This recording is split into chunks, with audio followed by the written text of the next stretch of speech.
अभी हमारे साथ शम्स आलम भाई हैं और देखिए सबसे पहले ये एक दिव्यांग है, लेकिन आज कहीं ना कहीं लाखों लोगों के लिए मोटिवेशन है। किसी नेता की पैरवी नहीं, कोई सपोर्ट करने वाला नहीं, लेकिन फिर भी इंटरनेशनल लेवल पर अपनी पहचान ये बना चुके हैं। और हाल ही में पटना के गंगा नदी में 13 किलोमीटर ये स्विमिंग करके एक वर्ल्ड रिकॉर्ड इन्होंने बनाया है। ये 2 घंटे 3 मिनट 13 सेकंड में, यानी 13 किलोमीटर ये जो है से स्विमिंग किए हैं, जो कि एक वर्ल्ड रिकॉर्ड है अपने आप में। जो आपको बैकग्राउंड नज़र आ रहा है तालाब और ये गांव का वो सीन, इससे आप समझ सकते हैं कि इस तालाब से इनका बहुत ही पुराना नाता है, एक इतिहास है। और हम आपको ये दिखाना चाहते हैं कि ये तालाब और ये जो पीछे बैकग्राउंड में आपको घर दिख रहा है, यानी कि बिहार के गाँव में भी कहीं ना कहीं टैलेंट बसता है।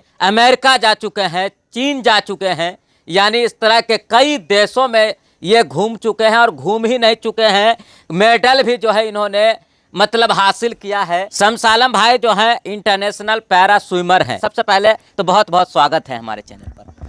बहुत बहुत शुक्रिया VOH24 न्यूज़ का और फैज़ भाई आपका।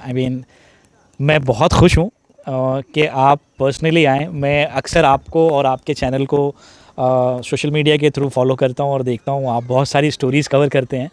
तो ये मेरे लिए बड़ी खुशी की बात है कि VOH24 न्यूज़ हमारे घर तक, जो मेरा आबाई गांव है, पहली बार यहाँ आप आए। तो आपका बहुत बहुत स्वागत है यहाँ। पीछे तालाब नज़र आ रहा है, यही वो तालाब है जिसमें ये बचपन में, इस तालाब में ये बचपन में स्विमिंग करते थे, तैरते थे। और गांव में अक्सर आप भी बच्चे रहे होंगे तो तालाब में तैरे होंगे। इसी तालाब में ये स्विमिंग करते थे, फिर जो है मोटिवेशन मिला और आज जो है पूरे दुनिया में नाम कमा रहे हैं। सोचा था आपने कि ये तालाब जो है इसमें तैरेंगे तो फिर मतलब इंटरनेशनल लेवल पर पहचाने जाएंगे?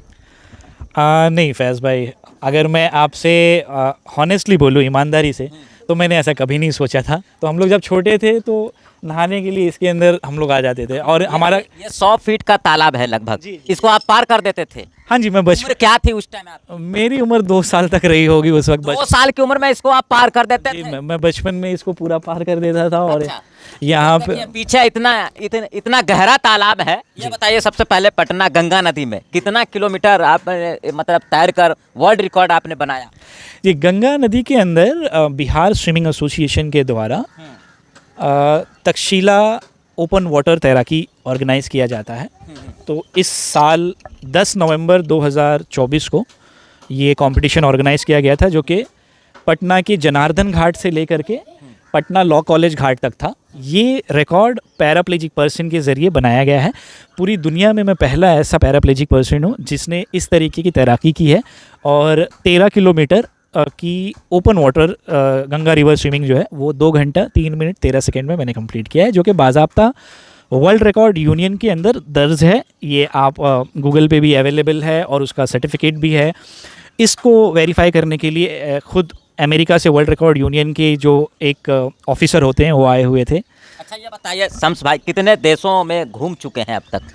मैं तकरीबन 25 से ज़्यादा देशों में जा चुका हूँ। 25 से ज़्यादा देशों में जा चुके हैं खेलने के लिए? हाँ जी, खेल की वजह से ही जाना पड़ता है, वरना ऐसे कहाँ जा पाएंगे हम लोग। तो जहाँ भी जाते हैं जीत कर आते हैं, इंडिया का परचम लहरा कर आते हैं, देश का नाम ऊंचा करके आते हैं। बिल्कुल। देखिए, जब हम गांव से शहर में जाते हैं तो अपने गांव का नाम बताते हैं कि हम रथोस से हैं, लेकिन जब हम लोग अपने शहर, अपने मुल्क से विदेश में जाते हैं तो इंडिया का नाम बताते हैं और इंडिया का झंडा ऊंचा करने में बहुत फ़ख्र महसूस होता है। मेरी जो अभी ट्रेनिंग चल रही है वो sports authority of India Gandhinagar Gujarat के अंदर ट्रेनिंग चल रही है। और मेरा जो लक्ष्य है अभी वो एशियन पैरा गेम्स, जो कि जापान में होने वाला है 2026 में, वो रहेगा। मैं वहाँ पे मेडल जीतना चाहता हूँ। और उसके बाद 2028 में लॉस एंजलिस पैरालंपिक्स जो अमेरिका में होने वाला है, तो वहाँ पे मैं जा कर के भारत का नाम रोशन करना चाहता हूँ। उसका भी सिलेक्शन हो चुका है, तो पहले से बताया जा चुका है आप लोग को? हाँ, मतलब उसी की तैयारी में हम लोग लगे हुए हैं। अभी सिलेक्शन लेटर तो नहीं मिला है, लेकिन पूरी कोशिश रहेगी कि मैं उसको क्वालिफाई करूँ और वहाँ पे जा कर के जीत के आऊँ। अच्छा, बुलंदी तक आप पहुँचे हैं, आज आपका नाम शायद हर लोग जानते हैं और एक नेशनल इंटरनेशनल लेवल पर आपने एक पहचान बनाई है।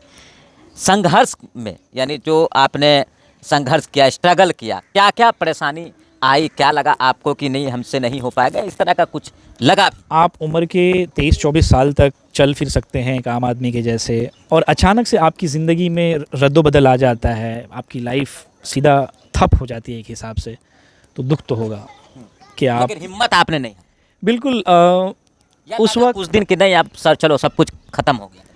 हाँ बिल्कुल, मैं भी रातों को जाग कर के रोता था कि यार क्या हो गया ज़िंदगी में। एक ऐसा वक्त आता है कि जब आपके माँ बाप आपके ऊपर खर्च करते हैं तो उनको रिटर्न देने का वक्त आता है कि हाँ हम कमाएंगे तो अपने माँ बाप के लिए कुछ करेंगे, अपने घर वालों के लिए, अपने भाई बहन के लिए। और उस वक्त जब आपको ऐसा लगता है कि नहीं अब आपका दोनों पैर ही चले गए, आप चल ही नहीं सकते, कुछ कर नहीं सकते हो, काम नहीं कर सकते हो कुछ, तो बिल्कुल डिप्रेशन होता है, आदमी रोता है। लेकिन मैं अपनी वालदा का शुक्रगुज़ार हूँ कि वो हमेशा मेरी हिम्मत अफ़ज़ाई करती थी और वो हमेशा मुझे कहती थी कि शम्स, अगर अल्लाह ने एक दरवाज़ा बंद किया है तो आपके लिए वो सैकड़ों दरवाज़े खोल देगा। और बिल्कुल सच हुआ। जो बिल्कुल मैं अब जब देखता हूँ तो मुझे यकीन होता है कि मेरी माँ ने सही कहा था और बिल्कुल सच हुआ। आज अल्लाह का करम है कि मैं आज आप लोगों की दुआ से अलग अलग मुल्कों में जाता हूँ। इतनी बुलंदी तक आप पहुँचे हैं, क्या किन किन लोगों का सपोर्ट रहा है, या फिर नहीं जो कुछ किया आपने अपने दम पर किया? सपोर्ट के हिसाब से देखिए, फैमिली का तो सपोर्ट होता ही है। मेरे फैमिली के अलावा क्षेत्रीय नेता जो हैं उन लोगों ने कभी मुलाकात किया आपसे? क्योंकि आप पूरे देश में विदेशों में जाने जाते हैं, नेता लोग मिले कभी? नहीं, मेरे को हमारे यहाँ के जो भी लोकल कोई नेता है वो तो अभी कभी ऐसे कोई आया नहीं आप? कभी कोई नेता नहीं आया। आज पहली बार मेरे घर पे कोई न्यूज़ चैनल आ रहा है, तो मैं तो आप लोगों का बहुत शुक्रगुजार हूँ। मेरा ऐसे नेशनल और इंटरनेशनल लेवल पे बहुत सारे न्यूज़ चैनल्स में मेरा आया है, लेकिन जो हमारे लोकल लोग होते हैं, जो हमारे गांव समाज के लोग होते हैं, उसमें पहली बार आप आए हैं, तो मैं आपका शुक्रिया अदा करता हूँ। यहाँ के कभी किसी लोकल नेता से मेरी कोई पहचान या बातचीत कभी ऐसा कुछ हुआ नहीं।